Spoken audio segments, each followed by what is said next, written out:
Welcome to Share Talk, and today I'm joined by Rolf Gerritsen, who is CEO at Cobra Resources. How are you doing, Rolf? Very good, thank you, Zach. How are you? I'm very well. You got a new. It's always exciting when there's a new company on the market, and yours is quite a recent arrival. Tell us about it. Look, it's a very recent arrival. We were listed last week.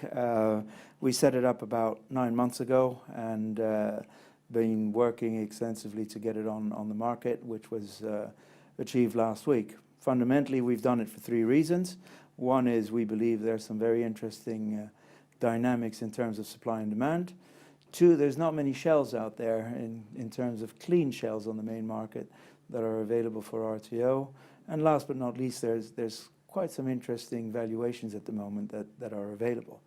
So that's really the drive behind this, and I would say it's the beginning of the journey, not the culmination of it, and we're looking forward to it. Right, you're in. I mean, was it copper, gold, cobalt? Those are your favourites at the moment. We're definitely looking at copper. We're looking at gold, definitely of interest.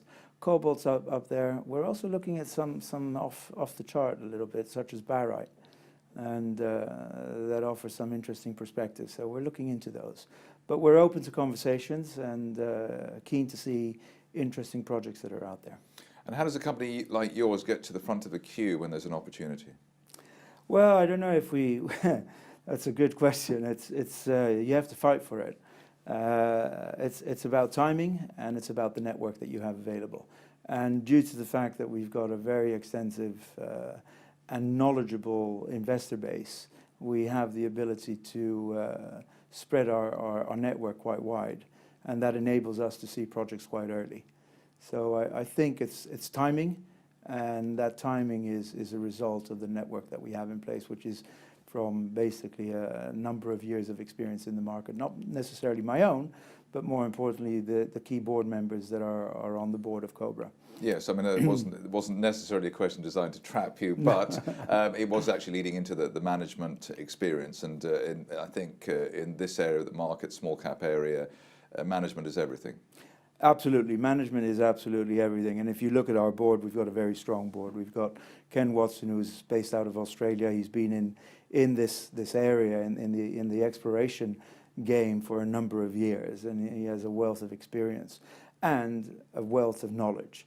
And he's continuously researching the market, looking at opportunity, looking at change of supply and demand dynamics, and is very quick off the mark when there are opportunities. And he's very good in bringing forward projects because of his knowledge and his network. The other key person is Greg Hancock, also based out of Australia, and again with a wealth of experience in the sector. Has worked in and run a brokerage firm in Australia, and again has a very substantial network and therefore knowledge in the area that feeds in with a lot of projects. Right, you've got around £500,000 to play with initially, but there is more possibly as well, is that right? Well, the way we structure the fundraise is that the people that came in on IPO were issued with a 1-to-1 warrant. So for every share, everyone gets 1 warrant. The warrants kick in at 2p. We are currently priced at between 1.5 and 2. So at 2p, the warrants kick in, and if those warrants are converted by the existing shareholders, we end up with roughly another £1.2 million in the kitty. So it does allow us to do a little bit more than the headline number shows. But you'll be getting, clearly, but you're more likely to be shares, a share of a project that you really like. You'll be buying 20%, 30% of it, or something like that. That's the most likely scenario. Well, no, we'd be looking for control. We'd be looking to get at least 51% of the project, and it's not only about cash, it's also about shares, because the people that we'll be looking and talking to RTOs about, we'd possibly be looking at some sort of a share deal where they have an upside interest as well, so that we align everyone's interest in driving share price up and making sure that we're adding value and substantial value to existing and future shareholders. Clearly, a lot of this will, I mean, a lot of how well the shares do will depend on news flow. Is there anything you can guide us on in that respect? There will be news flow. I have to be very careful with what I say. We're looking at a number of projects, and I do anticipate something coming up quite quickly. I can't put a time frame on it because you start this process, you never know when you come out at the other end. But we're working hard. We're working hard on a number opportunities that are currently being evaluated and being discussed, and I expect them to be, at least one or two of them, to be taken forward very shortly.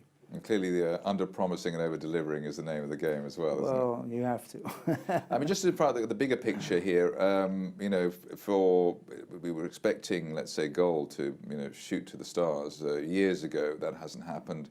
Other areas with, you know, the industrial metals, let's say, and utility metals, they haven't. I mean, they're battered a bit by, you know, China fears and trade war fears and other aspects like that. How do you see the overall climate at the moment for natural resources? Well, I think there's a lot of competition. The cannabis world is extremely competitive in taking funds away from the natural resource world, especially in Canada, and some of the money is beginning to flow from here as well into those sectors. So that makes it extremely challenging. But if we start looking at some of the supply and demand dynamics, there's definitely going to be some shortages in supply on, for example, the copper side.